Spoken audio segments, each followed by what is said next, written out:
I want you to picture something for me. Let's set a very specific scene for you. Okay, I'm ready. Imagine you are walking down a street in Orange, New Jersey.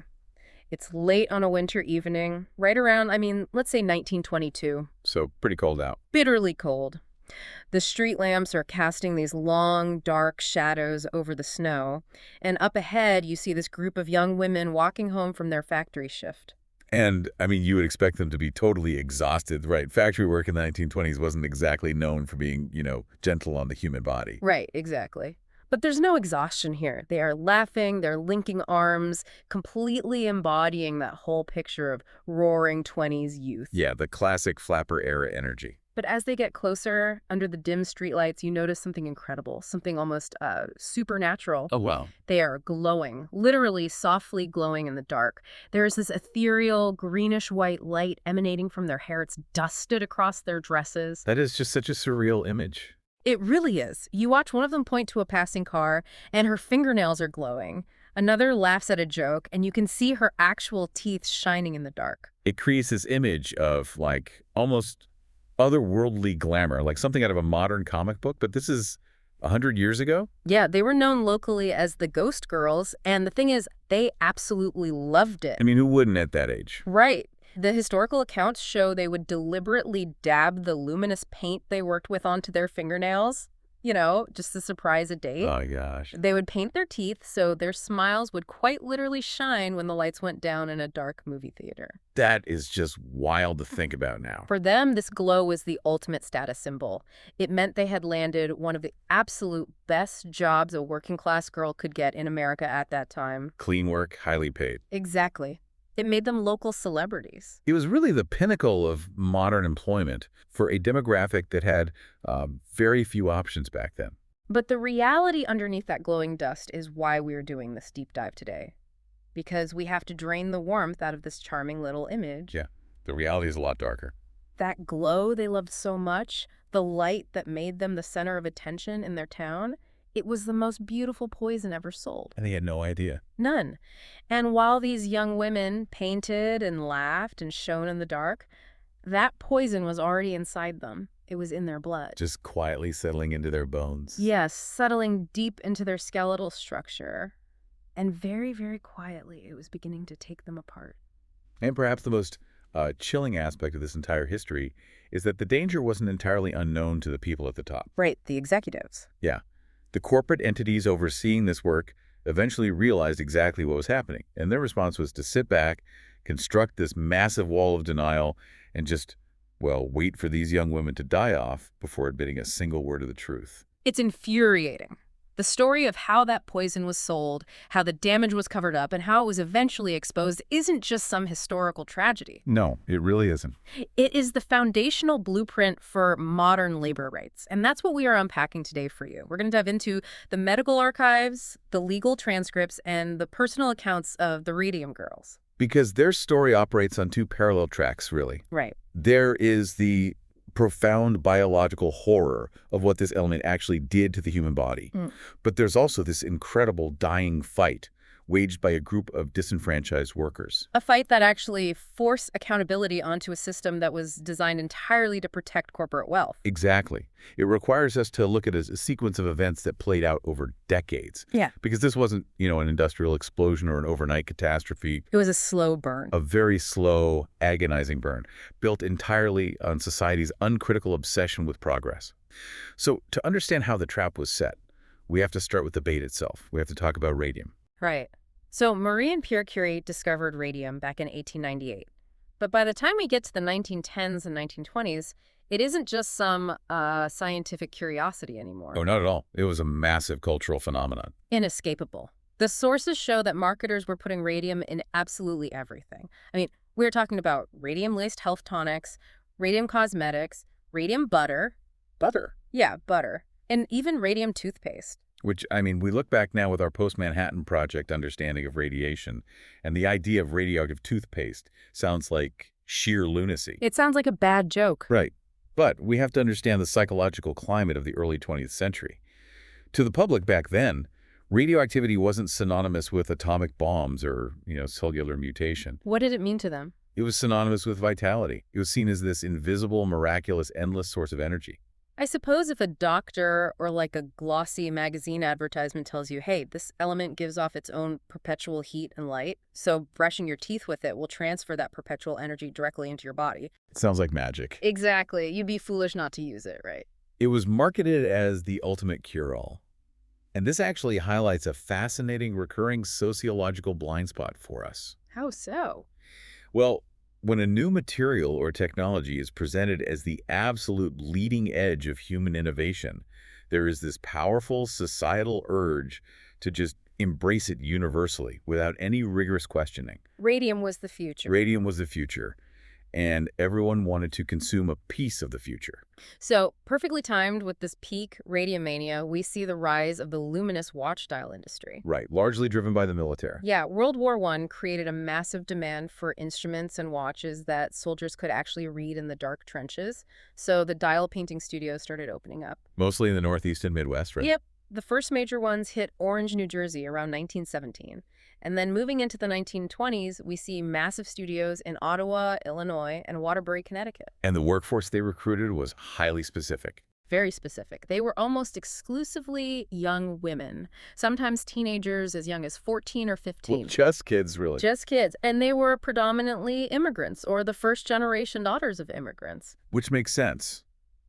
Economically speaking, this was a demographic highly motivated to ascend the social ladder, but one that possessed almost zero structural power or leverage in the workforce. I was trying to think of a modern equivalent to help you, listening to this, really put yourself in their shoes. It's hard to conceptualize today. It is. But think about the most aggressively sought-after tech jobs today. You know the ones, the sprawling corporate campuses, the free gourmet cafeterias, the on-site massages. The luxury perks that make everyone else jealous. Exactly. Now imagine that instead of an on-site barista, the perk of your job is a magical glowing substance that literally makes you shine. That is a great analogy. Compared to the alternatives for these women, which were usually grueling, dirty, dangerous, factory floor jobs or domestic service, this was a dream. A total dream. You sit in a clean studio, you wear your nice clothes, you get paid top dollar, and you leave looking like a glowing starlet. It's the ultimate combination of financial security and social capital. It was framed as an absolute privilege. The companies intentionally cultivated an atmosphere of elite, specialized labor. But there's a catch. A huge catch. The profound tragedy is that the very glamour that drew them in, that beautiful, ethereal glow, was the exact mechanism of their destruction. Because of how they had to apply it. Right. The nature of the luminous paint dictated the specific, fatal physical action the job required. Let's get into the mechanics of that action, because the physical tools they were given were the actual weapons here. The brushes. Yes. These women were painting the numbers on watch dials and military instrument panels. These numbers are incredibly tiny, a millimeter wide. So small you can barely see them. To get the thick, gritty radium paint onto the dial with any kind of precision, the painters needed their brushes to have a razor-sharp point. And standard camel hair brushes lose their shape really quickly when dipped in this kind of heavy metallic paint mixture. Right, so the company instructed the women in a very specific technique to maintain that point. They called it lip dip paint. That was the official company-mandated instruction. Yes. Roll the bristles of the brush between your lips to use your saliva to bring it to a fine point. Dip it in the glowing radium paint. Paint the tiny number on the dial. And then do it again. Over and over. Lip, dip, paint. We have to focus on the sheer staggering volume of ingestion, this process guaranteed. This wasn't just an accidental one-time exposure. No, not at all. This was hundreds of dials painted a day by every single worker with multiple dips per dial. Every single time a worker put that brush to her lips, she was engaging in a continuous, deliberate microdosing of raw radium directly into her digestive system. And the most terrifying part to me is just how entirely banal it looked. It didn't look like they were drinking a vial of poison. No, it looked like a tedious, absent-minded little work habit, like chewing on the end of a pencil. The banality is the core horror here. It looked completely harmless. And we really must emphasize that the company actively encouraged this specific technique. The workers weren't doing this behind management's back. We're just following orders. Right. When some of the girls naturally asked if swallowing the glowing paint all day was safe, their managers assured them, repeatedly, that it was perfectly safe. I read somewhere even told the radium would put roses in their cheeks. They were. It's sickening. Let's dig into the biology of this, because this is where the story shifts from a labor hazard into a full-blown biological nightmare. I noticed in the medical histories that swallowing radium is uniquely, specifically deadly because of how the human body interprets it. Yeah, it comes down to basic chemistry and the periodic table. Radium is an alkaline earth metal. It sits in the exact same column as calcium. Okay, so they're chemically related. Exactly. Because they share a similar atomic structure and similar chemical properties, the human body has a very difficult time telling them apart. When the women swallowed the radium paint, their saliva broke it down, it hit their stomach acid, and it was absorbed into the bloodstream. Right, and calcium is obviously a fundamental building block the body desperately needs, especially for young women who are still growing. Precisely. The body is constantly pulling calcium from the bloodstream to build and repair the skeleton through a process called bone remodeling. So the body sees the radium. And as the radium circulates, the body identifies it, thinks, calcium, and actively pulls it out of the blood. It basically misfiles the radioactive poison and permanently instills it directly into the bone matrix. I want to make sure we're fully grasping the profound betrayal of that mechanism. The body isn't just passively suffering from a toxin in the stomach. No, it is actively tricked. It willingly absorbs the poison, transports it to the skeleton, and locks it into the deepest foundational structure of the body, believing it's actually fortifying the bone. It is the ultimate Trojan horse.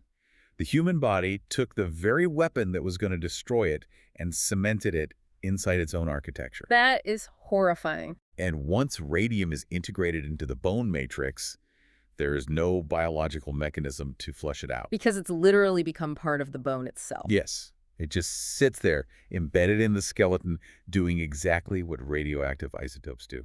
It decays. And what happens when it decays? As radium decays, it emits alpha particles. Now, alpha particles are relatively heavy and slow-moving compared to other types of radiation. Meaning what? Meaning they can't penetrate a piece of paper, let alone human skin from the outside. Okay. But when the alpha emitter is inside your body, embedded in your bone, those heavy particles act like microscopic wrecking balls. They physically shred the surrounding cellular DNA. So these women were being irradiated from the inside out. 24 hours a day. Their own skeletons were firing off radioactive shrapnel into their surrounding tissue. But for a long time, the glow hid the rot, didn't it? The women looked fine. They looked beautiful, vibrant, and healthy. The biological delay is a huge factor here. Right. But eventually, the sheer volume of alpha radiation shredding their cells could no longer be contained by the body's natural healing processes. The damage reached a critical mass. Which brings us to the mid-1920s, when that delay finally caught up with reality. By 1923, the first dial painter died, and then a wave of truly horrific, inexplicable symptoms began to sweep through this young workforce. The medical accounts in the sources are, frankly, harrowing. They really are. You have young women going to the dentist for just a minor toothache, and when the dentist pulls the tooth, the gum simply refuses to heal. It just bleeds and bleeds. Right. Then the jawbone itself begins to ache relentlessly, and soon the bone literally begins to crumble inside their mouths. The medical community would eventually label this condition radium jaw. What radium jaw actually describes is advanced radiation-induced osteonecrosis. Necrosis meaning premature tissue death. Why did it target the jaw first? We have to understand the anatomy. The mandible is a highly vascularized bone, meaning it has a vast blood supply, and it is subjected to constant microtrauma every single time we chew or speak. So it's always working, always rebuilding. Exactly. It requires constant cellular turnover to maintain itself. But because the radium was lodged right there in the jawbone, the alpha radiation was actively slaughtering the bone-building cells, the osteoblasts, faster than the body could ever replace them. So the bone was just dying. The bone tissue was essentially dying, rotting, and turning to ash, while the women were still fully conscious and alive. It's unbearable to even conceptualize. Dentists were reaching in to examine a sore spot and pulling out entire pieces of the jawbone with just their fingers. It's pure nightmare material. But it wasn't just the jaw. They suffered from severe, crippling anemia because the radiation was destroying their bone marrow where blood is produced. Their bones became brittle. So fragile that they experienced spontaneous fractures. Imagine that for a second for you listening. Imagine being a seemingly healthy, vibrant 22-year-old girl. You step off a street curb or you go to lift a moderately heavy winter coat and your femur or your collarbone suddenly just snaps. Just snaps under the sheer pressure of everyday gravity. Yes. It is a profound medical horror. Mhm. We use clinical terms, osteonecrosis, aplastic anemia, spontaneous fractures to describe the mechanisms, but we cannot lose sight of the unimaginable human suffering, The pain must have been absolute. constant and untreatable. And we have to acknowledge a massive, lingering part of the historical injustice here. The total death toll remains completely unknown to this day. I read that in the sources and it shocked me. With such a specific, gruesome set of symptoms, how is there not a definitive casualty number? Well, because of that biological delay, the symptoms could take years to fully manifest. And they often mimicked other common ailments of the time, like syphilis, diphtheria, general anemia. That makes sense. Furthermore, as we will discuss, the corporate entities involved went to extraordinary lengths to falsify death certificates. To cover their tracks. Exactly. That uncertainty, the erasure of their specific suffering, is a violence all its own. These women were swallowed by the statistics. I want to connect that biological delay to the legal situation. Because the poison didn't rot the bone overnight, because it was a slow burn, it gave the company a massive window of deniability. Oh, absolutely. If someone drinks industrial poison on the factory floor and collapses 10 minutes later, the cause and effect is undeniable. The company is liable. Right. But if they sip it every day for 3 years, leave the job to get married, and then die 5 years later of a crumbling jaw, that cause and effect is incredibly murky. That is a crucial deduction. The delay between the exposure and the onset of the symptoms was the company's greatest weapon. They weaponize time. They didn't just ignore the sick women. They weaponized that biological delay to build a legal and PR fortress, which really shifts our story from a tragic tale of industrial ignorance into a documented case of calculated corporate villainy. Let's talk about that cover-up. Because as these women started falling sick, as they started showing up at doctors' offices with identical decaying jaws, you would think a normal human reaction from management would be to immediately halt operations. Stop the line. Change the pain. At the very least, figure out what's going wrong. But that would threaten the profit margins of a booming multi-million-dollar industry. Exactly. So they didn't change a thing. They vehemently insisted that the radium paint was perfectly safe. Even though they had their suspicions. Right. Now, to cover their bases, the United States Radium Corporation did commission an independent investigation into their work environment. They hired a team from Harvard to look into it. A very prestigious team. But when that investigation concluded and pointed directly to the radium paint as the undeniable culprit for the women's illnesses, what did the company do? They buried it. They lied. They buried the report. They submitted a forged version of the report to the Department of Labor that claimed the factory was perfectly safe. They suppressed the exact science that would have saved lives, entirely to protect their product. It was a conscious choice to prioritize commerce over human survival. It's disgusting. But the suppression of the Harvard report isn't even the most malicious tactic they employed. The darkest strategy they used was the smear campaign. This is the part of the deep dive that genuinely made me want to throw my notes across the room. It's hard to read. Because the company realized that a buried report wasn't enough. They had dozens of young, previously healthy women in their town who were visibly dying. They needed an alternative explanation to feed the public. And they found one that was ruthlessly effective.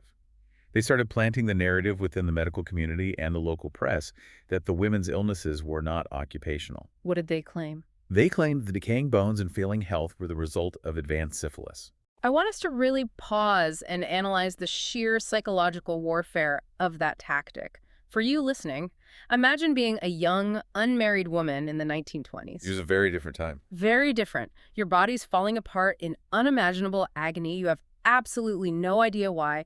And the wealthy, powerful corporation you work for goes to the press and the medical establishment and says, oh, it's not our clean, modern workplace.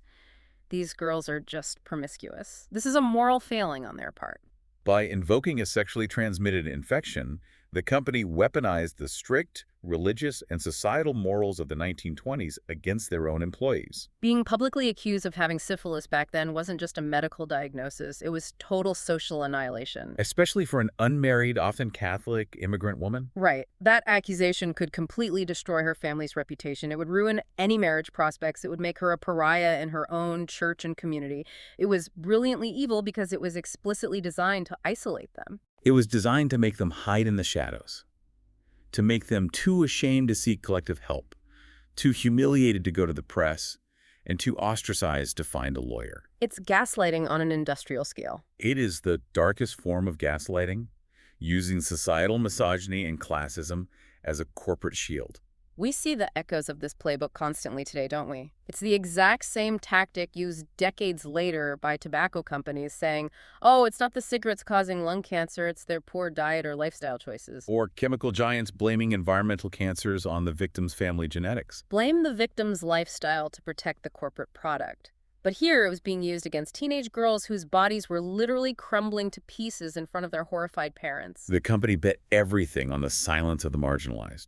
They expected these young, disenfranchised women, facing the combined weight of extreme physical agony and deep societal shame, to simply fade away and die quietly. But they picked the wrong women to cross. They certainly did. And this is where the dynamic of the story shifts from victimhood to incredible agency, led by the protagonist of this fight. Enter Grace Fryer. Grace was a dial painter from the New Jersey factories.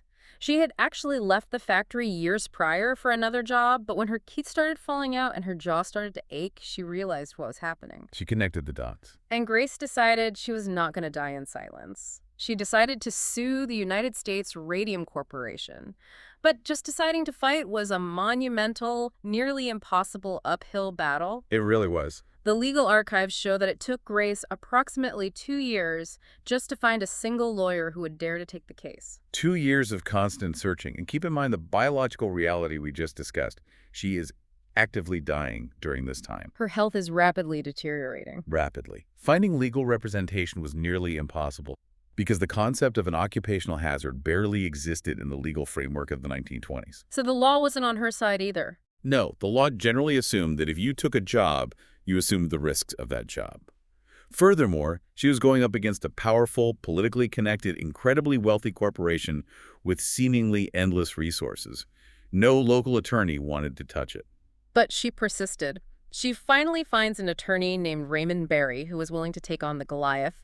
And eventually Grace is joined by 4 other former dial painters from the factory who are also suffering. Edna Hussman, Catherine Schaub, and 2 sisters, Quinta McDonald and Albina Larice. Together, they form this unified front. And this unified front is what finally breaks through the local cover-up and catches the attention of the national media. The press completely sensationalized them. The newspapers gave them these incredibly dramatic, morbid nicknames. They ran headlines calling them the case of the 5 women doomed to die. They called them the living dead. Very subtle. Yeah, right. And most famously, they permanently dubbed them the Radium Girls. The press coverage was undeniably sensational and often focused heavily on their physical deterioration, but it served a crucial purpose. It got the public's attention. Exactly. It was the first time the American public was forced to look directly at the consequences of industrial deregulation. However, while the court of public opinion was turning, the actual legal battle inside the courtroom was an exercise in pure sadism. We have to analyze the company's defense strategy here, because it wasn't built on presenting alternative scientific evidence or, proving their innocence. No, it wasn't about the facts at all. It was built entirely on the cruelty of the clock. The legal delay tactics mirror the biological delay we talked about earlier. The company's lawyers knew these women were visibly medically dying. The deterioration was so obvious that it was horrific to look at. Some couldn't even stand up. During the proceedings, some of the women were so weak, their spines and limbs so consumed by the necrosis and the radiation, that they couldn't even raise their right arms to take the court oath. They had to just weakly swear from their chairs.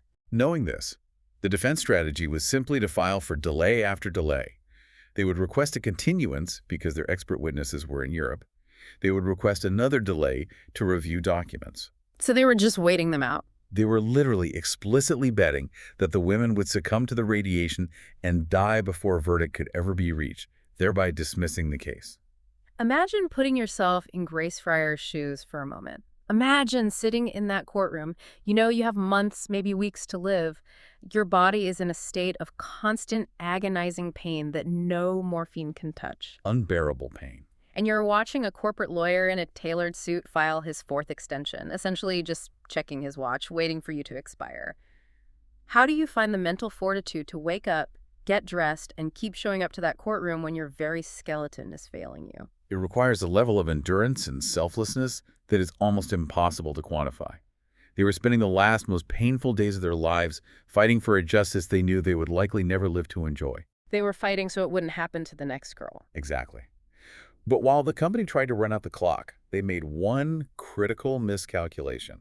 What was that? They assumed the public's attention span was as cynical as their own. But the press coverage just kept intensifying. The more the company delayed, the more the newspapers covered the agonizing decline of the 5 women doomed to die. The delay tactics backfired. Yes, the sheer cruelty of it backfired. The mounting public horror generated immense pressure. The entire country, from housewives to politicians, was watching these young women literally disintegrate in real time while a corporation hid behind legal paperwork. And that immense societal pressure finally broke the dam. In the fall of 1928, crushed under the weight of sheer public outrage and the realization that a jury would likely obliterate them, the United States Radium Corporation settled out of court. Right. The sources state that each of the 5 women received about $10,000, which was a significant sum back then, roughly equivalent to $150,000 today, plus a $600 annual annuity, and crucially, full coverage for all their future medical costs. Now, we have to look at this outcome critically. Was this settlement actual justice? I mean, they got their crushing medical bills paid, they secured some financial stability for the families they were leaving behind. They achieved financial relief, yes. Yeah. But analytically, it was not true justice. It was a concession. A way to make it go away. It was a calculated payout by the corporation to make the public relations nightmare go away without a formal admission of legal guilt from a jury. The company survived. But it was still a victory, right? It was a monumental historical victory for one specific reason. It permanently broke the silence. The company had spent years and fortunes trying to smother the truth about radium, and because of Grace Fryer, they failed. The illusion of the miracle element was shattered. And the proof that the illusion was shattered is what happens next. Because the deep dive doesn't end with the New Jersey settlement in 1928. No, it shifts. The story shifts geographically and chronologically. We move into the 1930s against the backdrop of the Great Depression, and the location shifts to Ottawa, Illinois. The New Jersey case had sparked a second wave. This is where we see the profound ripple effect of Grace Fryer's bravery. Right. In Illinois, a dial painter named Catherine Donahue led a new collective lawsuit against her employer, the Radium Dial Company. And if the New Jersey case was a test of endurance against the clock, the Illinois case is a testament to sheer, tragic willpower. Catherine's story is incredible. Catherine Donahue was in the final stages of radium poisoning. She weighed less than 70 pounds. She literally testified before the Illinois Industrial Commission from her deathbed. It's hard to even picture. She gave her testimony, provided the unassailable first-hand evidence needed to win the case, and she died just days later. She gave the absolute last ounces of her life force to get that testimony on the official legal record. It raises a profound psychological question about this second wave of women in Illinois. Yeah, I kept thinking about the psychological shift between the two groups. By the time the Ottawa women sued in the mid-1930s, the fate of the New Jersey girls was completely public knowledge. They knew everything. The Illinois workers weren't in the dark. They had read the headlines. They knew exactly what was happening inside their own bodies. They knew what radium jaw was. They knew the precise, agonizing timeline of their own impending deaths. So the question is, does knowing your definitive, inescapable, gruesome fate make fighting back harder, or does it make it easier? It's a fascinating paradox of the human condition, isn't it? On one hand, the hope of a miraculous cure, which sustained some of the early New Jersey girls, is entirely gone. That total absence of hope could easily breed paralyzing despair. Of course. On the other hand, the removal of uncertainty can breed a very pure, highly focused kind of fury. Catherine Donahue didn't have to wonder if it was syphilis or a bad tooth or a strange infection. She knew exactly what it was. She knew, with scientific certainty, that she had been murdered by her employer. And that absolute clarity of knowing exactly who to blame and exactly what they did to you might provide the exact potent fuel needed to sit up on a deathbed and testify. It's an incredible sacrifice, born of absolute clarity. And that sacrifice by Catherine Donahue and the women who fought alongside her led to a legal showdown that would echo through American history. It altered the landscape of labor rights forever. The Radium Dial Company, entirely unrepentant even after Donahue's death, appealed the decision of the Illinois Industrial Commission. They appealed it all the way up the judicial ladder, attempting to overturn the ruling that held them financially responsible for the occupational poisoning of their workers. They just wouldn't give up. Ultimately, 8 years later, the case reached the United States Supreme Court. And the Supreme Court declined to hear the case. Which is the silent gavel drop that changed everything.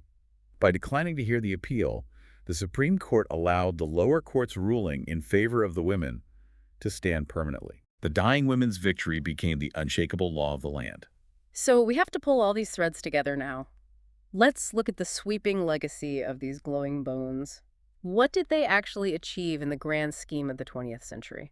The legacy of the Radium Girls is absolutely foundational to modern industrial life. First and foremost, from a sociological and legal perspective, they helped establish the crucial legal precedent of an employer's direct responsibility for occupational diseases. Which didn't exist before. Right. Before this, the burden of proof was almost impossibly high for a worker, and corporate protections were vast. The Radium Girls shattered that wall. Their suffering led directly to the creation of robust workers' compensation laws and eventually laid the cultural groundwork for the Occupational Safety and Health Administration, OSHA. So every piece of protective gear worn on a factory floor today owes a debt to them. Every single one. But the impact goes even further than labor law, doesn't it? It touches the very fabric of how the 20th century unfolded militarily and scientifically.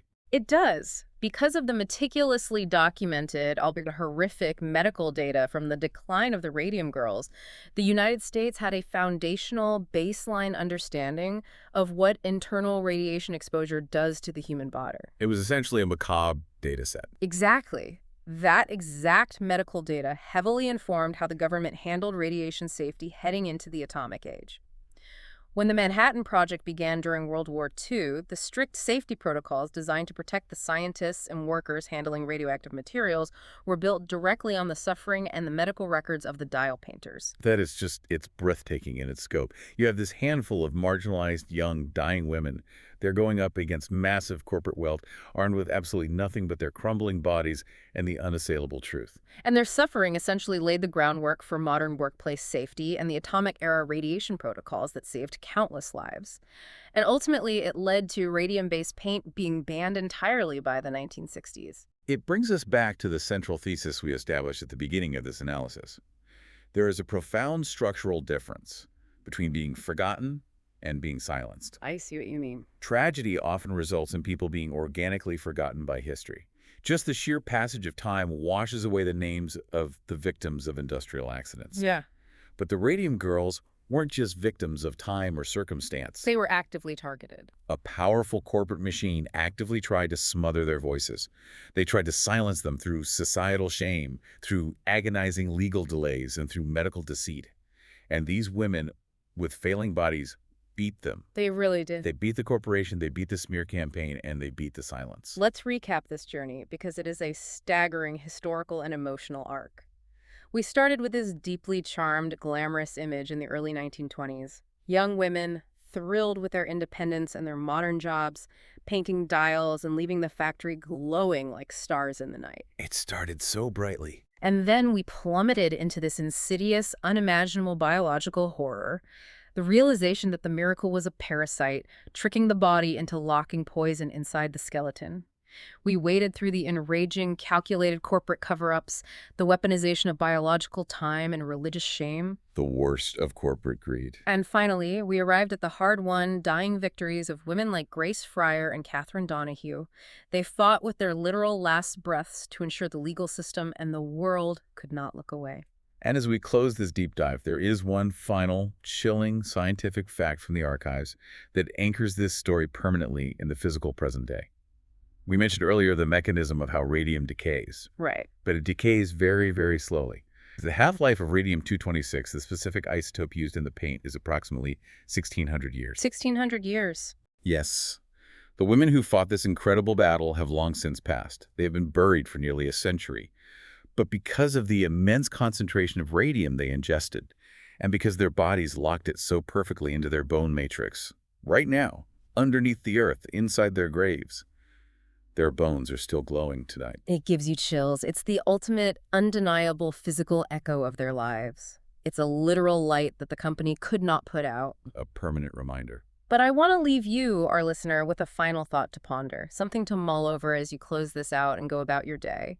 We look back at the 1920s and we feel this sense of historical superiority. We think we're smarter now. We think, how foolish. We wonder how an entire society could blindly brush their teeth with radiation or swallow it daily just because it was labeled new and glamorous by men in suits. It feels like ancient history, a mistake we are too smart to repeat. What are we? That's the question. I want you to look around your life right now. Look at the sleek technology we use, the synthetic materials we build our homes with, the complex chemicals we pump into our environment. What unquestioned miracle material or technology are we exposing workers to today simply because the long-term biological effects haven't caught up with the glamour of the innovation yet? History strongly suggests that we won't know the answer until the damage is already done. Who is out there right now bearing our invisible risks? It's a question every generation is eventually forced to answer. It really is. Thank you for joining us on this deep dive, and thank you for taking the time to remember the names, the suffering, and the incredible fight of the Radium Girls.